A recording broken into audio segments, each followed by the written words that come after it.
E hoje eu trago para você o resumo completo e detalhado do capítulo 5 de Reis, a Emboscada.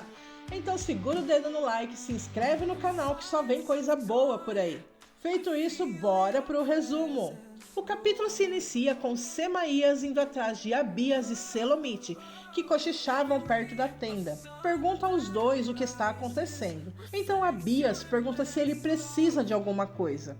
Ele responde que foi apenas ver quem estava perto da tenda. Abias pede que ele não se preocupe, pois eles só estavam conversando.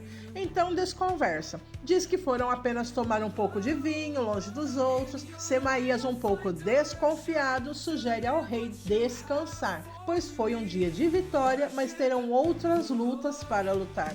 Abias e Selomite se entreolham de forma meio suspeita e saem do local. Na casa de Tibine, não somente chega Efá, como também chega seu pai Azal, que cumprimenta Onri. Tibine, um pouco surpreso, pergunta se os dois se conhecem. Onri diz que Azal o ajudou muito num momento difícil de sua vida, e Azal concorda com ele. Onri diz ser uma surpresa agradável e complementa dizendo que seguiu o conselho dele e foi lutar na guerra. Diz que foi bom, apesar de Israel ter perdido a batalha. Tibine diz que foi bom ele ter ido, pois Onri provou ser um verdadeiro herói, pois não salvou somente a vida dele, mas a do rei Jeroboão também. Enquanto Onri é modesto e diz que não foi nada, Efá olha um pouco tensa para ele, e Tibine diz que não sabe como o rei ainda não deu nenhuma recompensa para ele. Onri diz que, se isso acontecer, ele será grato, mas o importante é que Tibine e o rei estão bem. Efá continua a olhar de forma tensa para Onri, que, para quebrar um pouco a tensão, Onri cumprimenta Efá perguntando se está tudo bem. Ela diz que sim, está tudo bem, e agradece por ter salvado seu noivo. Em Jerusalém, Maaca, Tafate e Malate estão reunidas para conversar, quando Maaca pede ao servo que leve Asa para dormir no quarto de Abias, que apresenta resistência. Diz que não quer ir, mas Maaca se levanta, diz que o ama e quer o melhor para ele. Quando Asa sai, Maaca pergunta então a Tafate e Malate o que querem ali. Então Malate a chama de sonsa, e Tafate intervém e diz para conversarem como pessoas civilizadas e pede que Maaca a desculpe por ter levado Asa ao túmulo. Ela não sabia que Ábida os levaria ali. Maaca, com um sorriso falso no rosto, diz que tudo bem e pede desculpa pela forma como a tratou. Tafate agradece e diz que não são mais crianças e não precisam ficar umas contra as outras. Ela pega na mão de Malate e vai pegar na mão de Maaca também, mas Maaca, imponente, não deixa fazer isso. Mas Tafate apenas continua e diz que são uma família.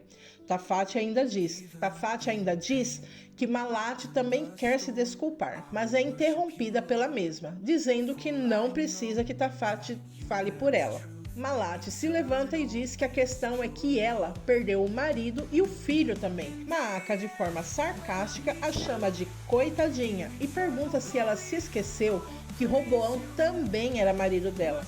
A tensão cresce entre as duas e Malate diz que não quer perder mais ninguém e pergunta de forma concisa se ainda é seguro viver em Jerusalém.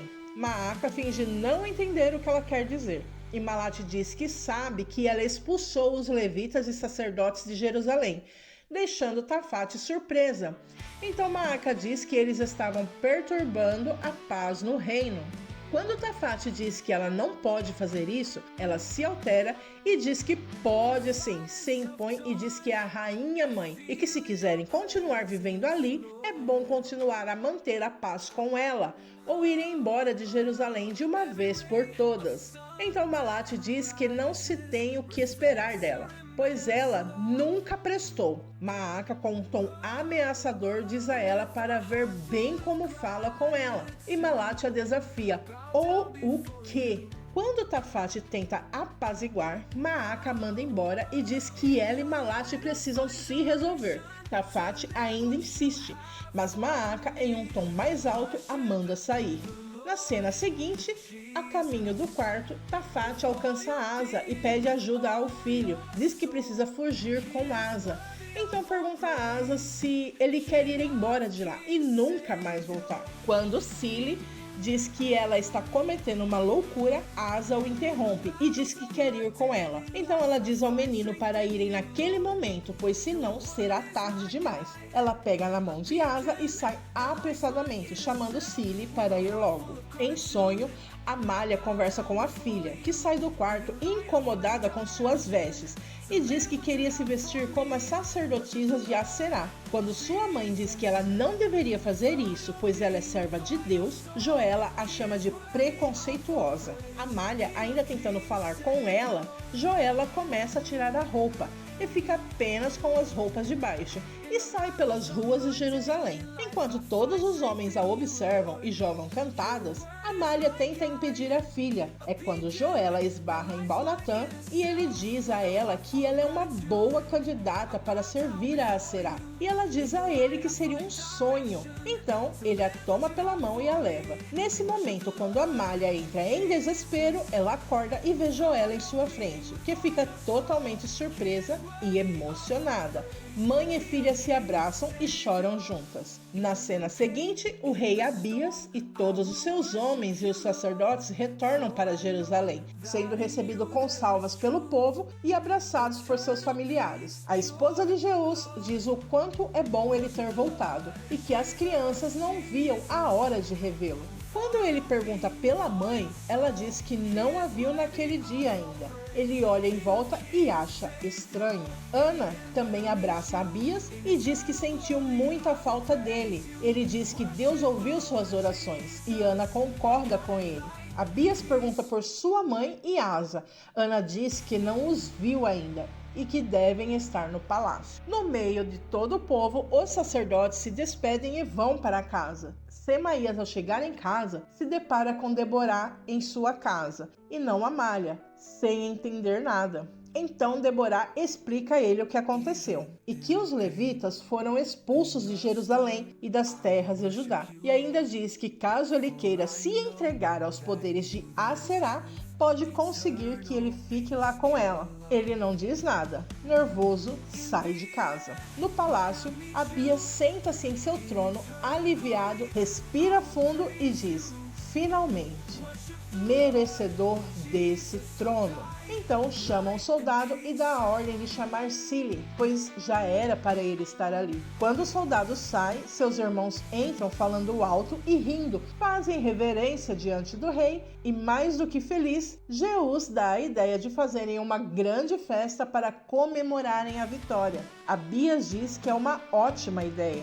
De forma séria, Abias desce do trono e pede que os irmãos prestem atenção, deixando eles um pouco tenso. Então diz que se vão fazer uma festa, ela tem que durar dias. Então coloca um sorriso enorme no rosto. Na casa de Jeroboão, o rei conversa com seus soldados, pergunta se tem notícias de Baasa, pois o mesmo se encontra desaparecido. Seu filho diz que não, e que deu a ordem para que todas as províncias ficassem de olho.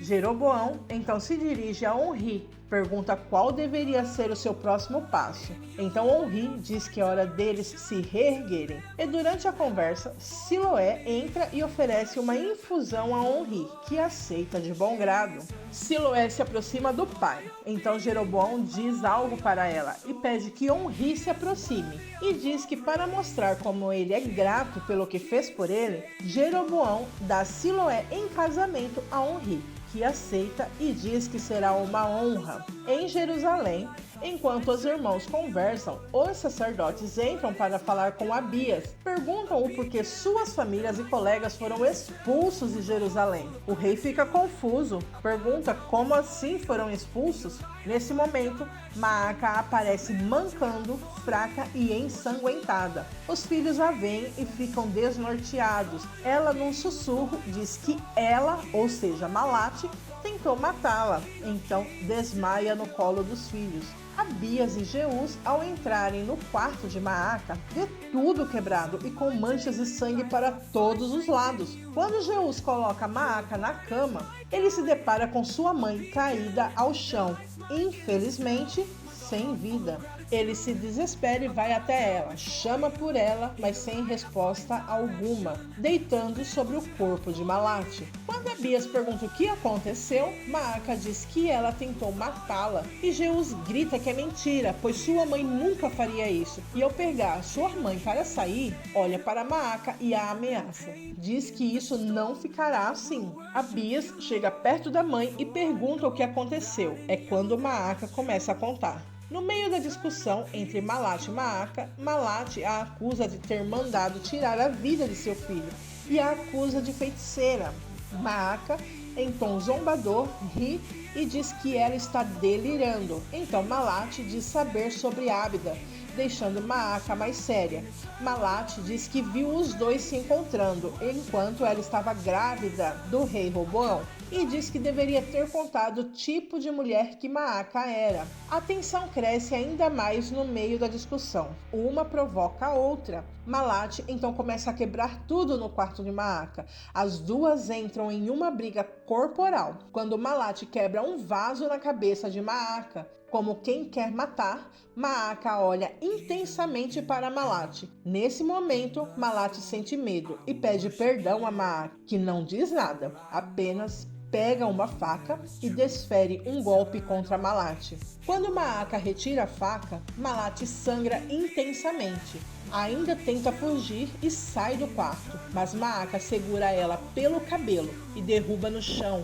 Quando Malate tenta fugir de novo, Maaca segura pelo pé, que então cai, caindo nos cacos de vaso no chão. Então Malate fica imóvel e Maaca a vira e vê que um dos cacos perfurou novamente sua barriga, tirando assim a vida de Malate. Depois do relato de Maaca, Abias fala com sinceridade à mãe e diz que isso pode acabar com a família. Em Tisã, Jeroboão interroga Baasa, que pede piedade. Jeroboão o acusa de ter fugido, enquanto 500.000 de seus homens foram mortos, e o chama de covarde. Enquanto Baasa tenta se explicar, Jeroboão continua o chamando de traidor e diz que ele é a vergonha de Israel e o manda embora, para nunca mais aparecer em sua frente. Jeroboão passa mal e é acudido pela filha. Em Jerusalém, Semaías vai até Baal-Natã, pergunta por sua família e ele, Baal-Natã, zomba dizendo que eles estão bem longe dali, isso é, se não morreram de fome. Em fúria, Semaías agride Baal-Natã e cria um caos, entrando em luta com ele. Um dos soldados segura o profeta e Baal-Natã o manda levar embora dali, o expulsando do local. Enquanto Semaías o ameaça e diz que ele se verá com o rei, Baal-Natã zomba e ri da cara dele. No palácio, Abias diz a Jeús que o que aconteceu foi uma tragédia, mas não foi proposital. Jeús ainda diz ao rei que nada do que ele disser vai mudar o que aconteceu. O capítulo termina com Maaca entrando desesperada, pois descobriu que Asa não se encontra no palácio, pois levaram ele. Nesse momento, os sacerdotes entram e Maaca os insulta e diz a Abias para escolher ou os profetas ou ela, deixando Abias assim em uma encruzilhada. E este resumo termina por aqui. E se você ficou até aqui, meu muito obrigada por assistir. Deixe seu like e se inscreve no canal. Deixe um comentário e diga-nos o que está achando dessa temporada e o que espera para os próximos episódios. E nos ajude a crescer para trazer mais e melhores resumos para você. Até a próxima. Tchau!